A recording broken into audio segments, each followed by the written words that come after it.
Oh men, sungguh teganya dirimu, gumam si Ferry. Kemudian si Fikri melanjutkan. Kemudian aku mengajaknya untuk kawin lari, karena aku merasa masih punya harapan untuk memilikinya.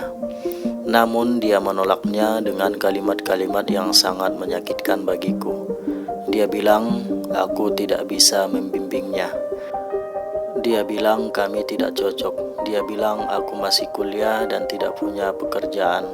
Sementara orang-orang yang berdatangan melamar dia adalah orang-orang yang sudah mapan. Singkatnya, di puncak perjuangan cintaku, ternyata aku dihinakan dan direndahkan.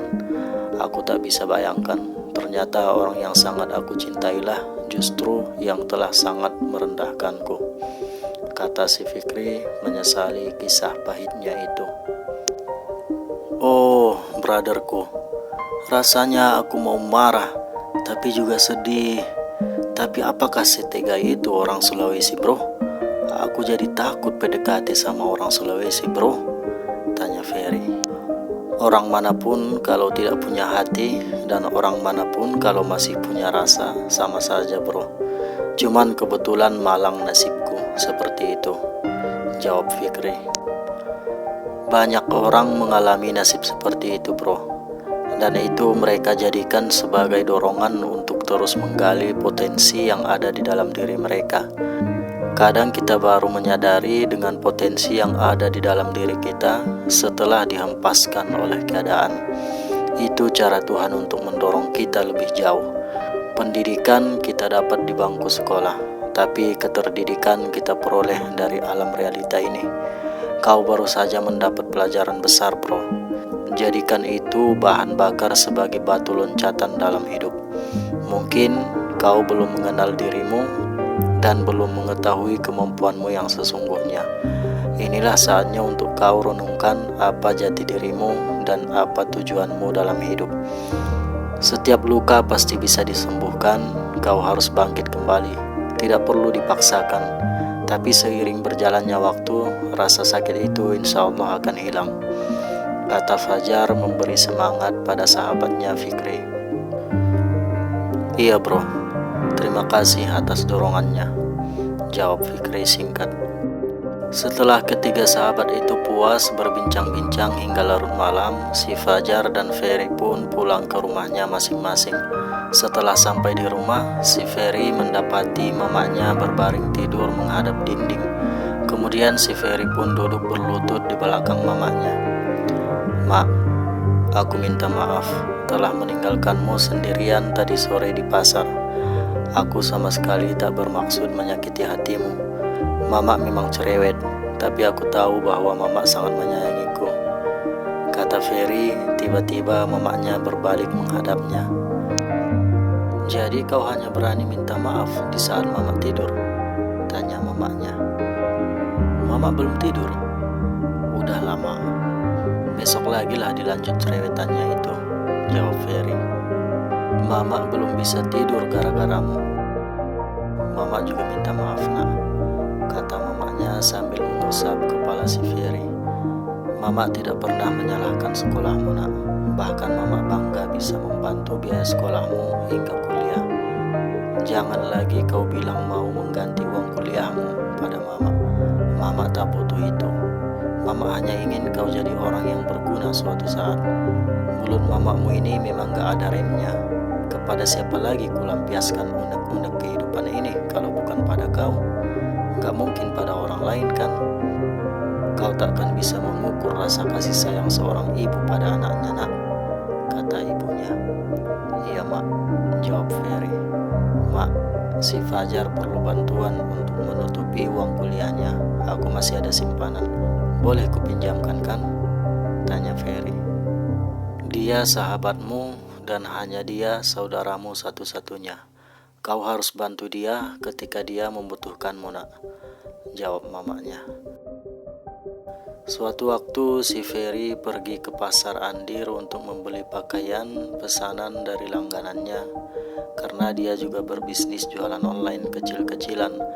Tiba di toko tujuannya, karena baru pertama kali dia ke toko itu, dia pun sedikit terpesona dengan penjaga tokonya. seorang gadis cantik yang murah senyum.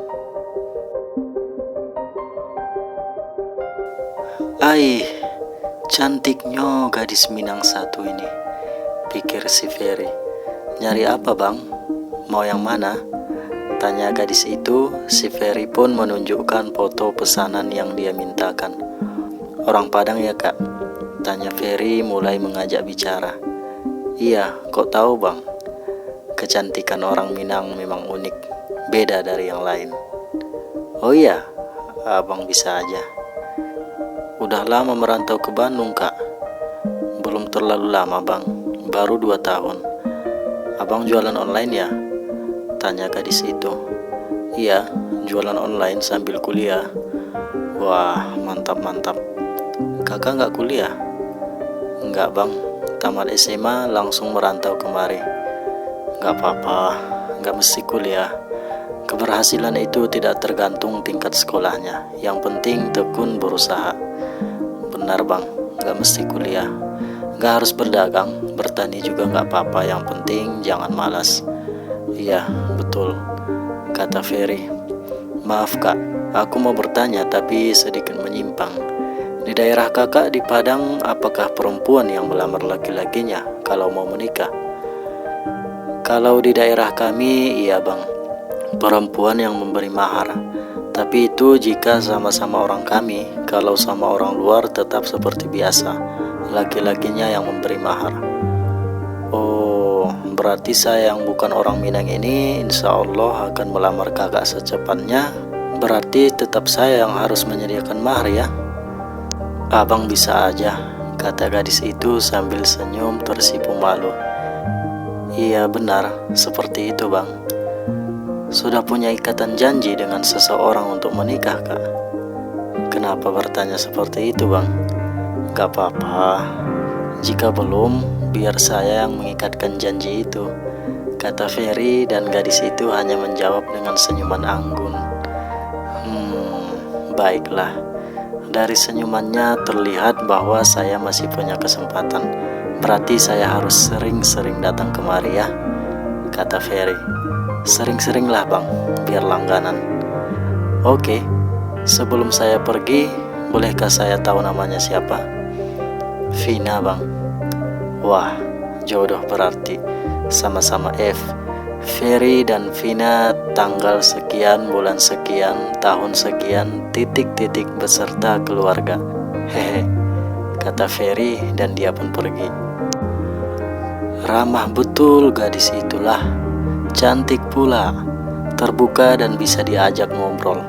Kalau di perguruan tinggi, gadis secantik itu tidak akan mungkin seramah itu. Dia akan merasa dirinya paling cantik. Tinggi pendidikan sering membuat orang merasa angkuh karena tingkat pendidikannya. Aku tak butuh pasanganku berpendidikan tinggi Tuhan.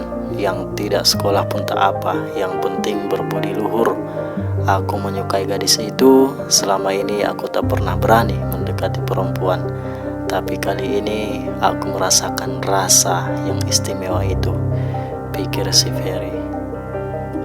Tiba pada malam hari, ternyata si Ferry masih memikirkan gadis yang menarik hatinya itu. Besok aku harus ke toko itu lagi. Tapi tak mungkin aku ke situ tanpa membeli sesuatu. Masa aku harus ngeluarin duit sih untuk membeli sesuatu yang tidak aku butuhkan? Sementara mengumpulkan pundi-pundi rupiah itu begitu sulitnya minta ampun. Apa memang harus seperti itu berjuang demi cinta? Segalanya dikorbankan demi dia seorang. Kalau dia ternyata tidak mau menerima cintaku, sayang dong duitku yang sudah aku keluarkan demi dia, pikir si Ferry. "Mak," panggil Ferry pada mamaknya. "Apa?" jawab mamaknya. "Mamak kan sudah pernah merasakan mencintai dan dicintai sewaktu masih muda. Gimana sih pengorbanan seorang laki-laki untuk mendapatkan seorang perempuan yang dia cintai?" tanya Ferry. "Gak usah kau ungkit-ungkit masa lalu. Ayahmu telah meninggalkan kita sejak pertama kau membuka mata. Menyakitkan untuk mengingat-ingat itu," jawab mamaknya. "Mak, tolonglah. Ingat yang manis-manisnya. Lupakan yang pahit-pahitnya. Mama harus membiasakan menerima masa lalu yang pahit itu. Kebencian tidak perlu dirawat, hanya akan merusak jiwa. Kasih sayang Tuhan kadang datangnya lewat ujian dan penderitaan. Tolonglah Mak, aku ini masih muda, perlu bimbingan, pinta si Ferry. Kenapa? Kau jatuh cinta? Sejak kapan kau pandai jatuh cinta? Siapa yang kau cinta itu? Coba bawa kemari biar kulihat bibit, bobot, dan bebetnya. Walaupun kita miskin, Mama tetap punya standar yang tidak main-main soal menantu, kata mamanya. Ah, udahlah, gak usah kalau begitu. Mendengar Mama berkata seperti itu aja aku udah takut. Melajang aja lah aku seumur hidup. Mama gak usah punya cucu, kata si Ferry. Ya, seperti itulah model laki-laki yang tidak akan mendapatkan cinta dari seorang perempuan yang dia idamkan. Belum apa-apa, sudah menyerah. Laki-laki penakut tidak akan bisa mendapatkan perempuan luar biasa, kata mamanya. Oke Mak, aku sudah pasang telinga bagus-bagus untuk mendengarkan cerita Mama. Keluarkan semua duri yang sudah terpendam lama di dalam jiwa itu, yang menyebabkan hidup kita selalu mendung selama ini. Biar kita obati luka yang tak kunjung sembuh itu. Sudah saatnya kita menatap masa depan dengan penuh cahaya mentari, pinta si Ferry membujuk mamanya untuk bercerita masa lalu.